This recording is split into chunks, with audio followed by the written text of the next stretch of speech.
Okay, I want to go back and revisit the issue of um, dairy and meat in the previous video. Um, I am changing my mind on it, but actually what's going on with it is that there's merit to both sides, both interpretations. And so I want to present the other interpretation and the weight behind it so that you can make the decision yourself. I am not locked in to particular doctrines that I've taught in the past. I am all about learning from the scripture. I don't want to, once you get locked in, then what are you going to do? You're going to become a denomination. There's all kinds of denominations out there that are locked into their doctrines, and some of those doctrines are incorrect. And the scripture has no voice to changing those things. But if we recognize that if we want to grow, we have to learn, and if we want to learn, we have to change. And that means that when you study the scripture a little bit further down the road, you're going to have different interpretations of it. Things are going to come across to you that you didn't see before. And that's good. That's a good thing. That helps you to grow. So that's what I'm doing on this particular issue at this point. So let's look at it. We talked about Deuteronomy 14, verse 21, and it says, "You shall not boil a kid in its mother's milk." And specifically, that refers to a kid, which means a flock.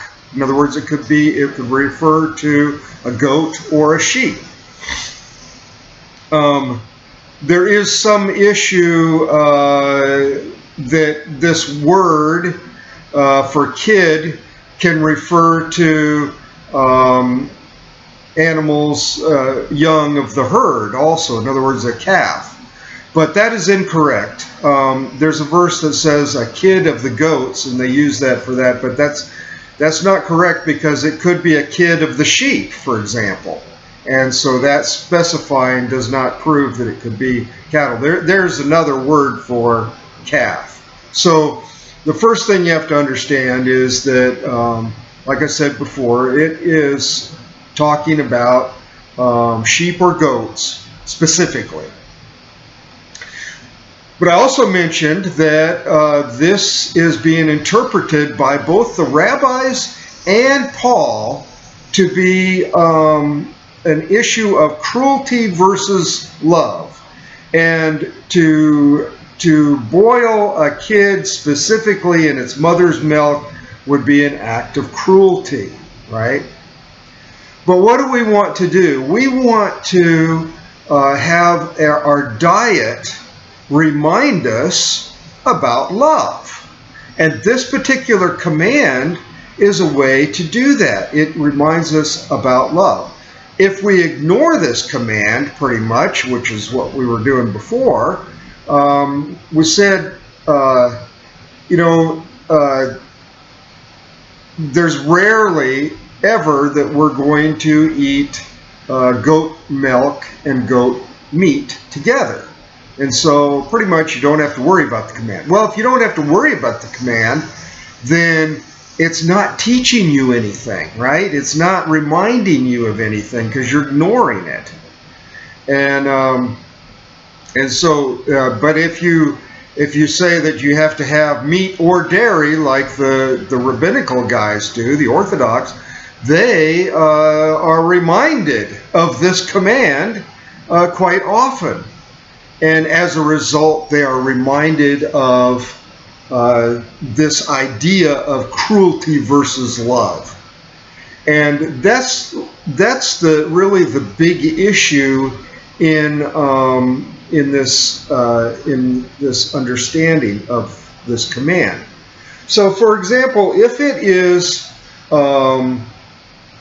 cruelty to boil a kid in its mother's milk, then it would also be cruelty to cook a kid with its mother's milk.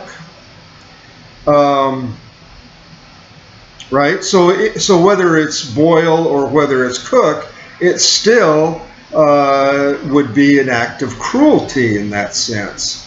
In other words, what we're doing is we're interpreting this command to refer to all acts of cruelty, not just the one that is mentioned.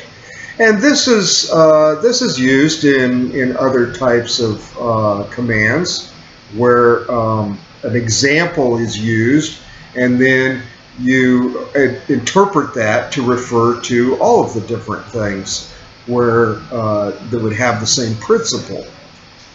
And so that's what the rabbis are doing. They're saying there's a lot of different things that would fall into this principle of cruelty, and cooking as opposed to boiling would be the same thing. Now, if it's an act of cruelty to do it to a kid, then it would also be an act of cruelty to do it to a calf. And so therefore it would apply to cows. Okay, beef, in other words. And so if that is all true, right, then this particular command is being applied to all kinds of animals.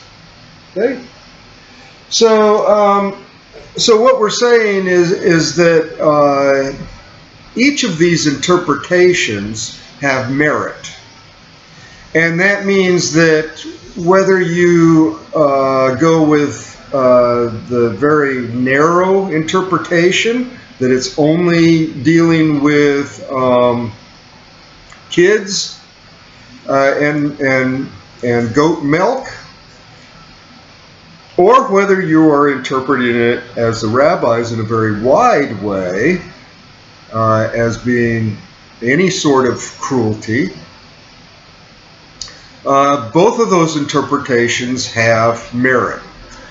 But what I'm going to show you today is that there is a weight of merit on the rabbinical interpretation.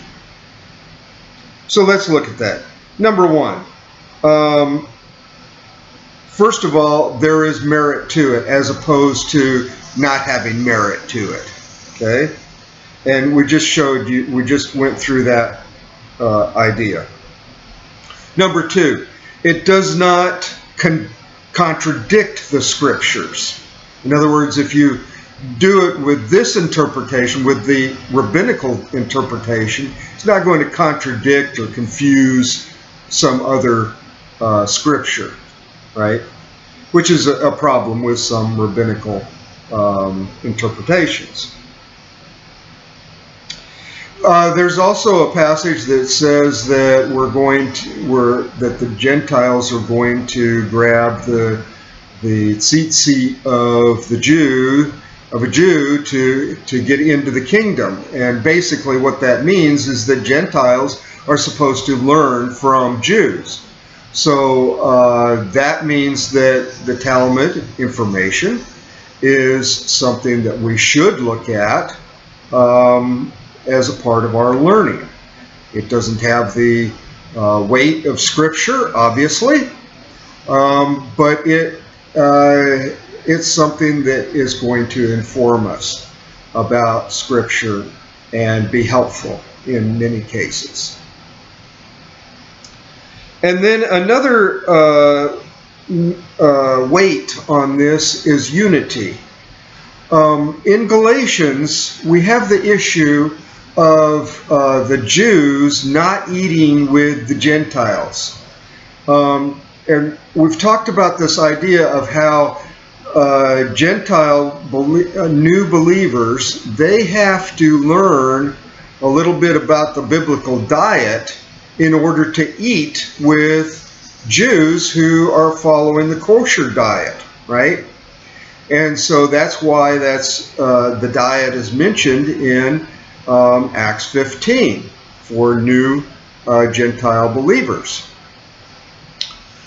And so in Galatians, the Jews were pulling back from eating with the Gentiles, not because the Gentiles weren't eating kosher, but because there was another rabbinical command that said that Jews cannot eat with Gentiles at all.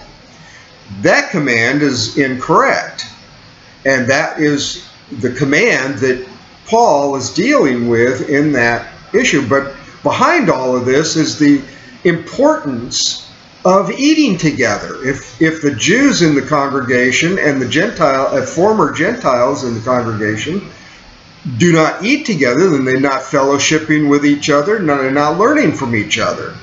So eating together is a part of unity. Well, we can take it to the other side of that coin for this particular command, and that is that if we mix dairy and meat and not follow the rabbinical interpretation of this, then guess what? We're going to have a problem if an Orthodox Jew comes and visits our congregation. What are they going to do? Well, at best, they'll leave quietly, right? At worst, they'll make a stink and leave quietly, or leave and then never come back, right? So, this is a problem. It's going to cause a division, in other words. And one of the things that holds Jews back from following Messiah Yeshua is the fact that they believe that Jesus, or Yeshua, was teaching against doing the Torah. And this particular issue can reinforce that particular idea that hey, these guys, they don't care about the command of boiling the kid in its mother's milk, because they're eating dairy and meat at the same meal, because that's their interpretation of that verse. And so they would say, we don't want to have anything to do with your Messiah because it's a false god. It's teaching against the Torah. Well, that's a matter of interpretation, yes, but it's also a matter of unity on our part to join in with them by doing this particular, by following their interpretation of it. Especially after you understand the merit of their interpretation. And that is that it reminds us through the diet that we're not supposed to be cruel to animals, and therefore doubly important to not be cruel to people, i.e. to love people. Okay,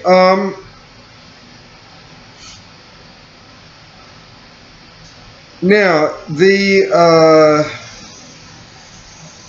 there's also an interpretation within the rabbis is that this particular command is mentioned 3 times in the Torah.